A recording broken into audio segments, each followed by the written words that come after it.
शिरूर आणि जुन्नर तालुक्यामधील बिबट्याचे हल्ले थांबत नाहीयेत।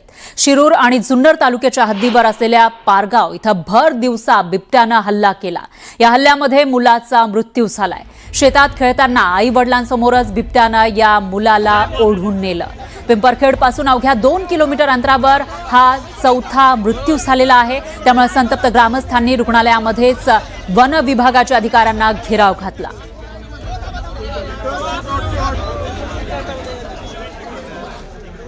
प्रशासनाची म्हणजे काय म्हणू आम्ही की निकम्मपणा आहे। प्रशासनाची ही घोडचूक आहे। काय नाही, पुढारी आले फक्त बोलले, एकही घटना घडणार नाही म्हणले, शेळ्या सोडू म्हणले, लोकांना वेड बनवायचं काम आहे। सरकारने या गोष्टीकडे अजिबात गांभीर्याने बघितलेलं नाही, बघतही नाहीत। आमची मागणी एकच आहे, आता राष्ट्रीय आपत्ती जुन्नर, आंबेगाव, खेड, शिरूर, संगमनेर या परिसरात राष्ट्रीय आपत्ती घोषित करा। सरकार सैन्याला पाचारण करा आणि त्यांच्या आयडियाने हे बिबटे नष्ट करा। दुसरा मार्ग याच्यात आम्हाला दिसत नाही।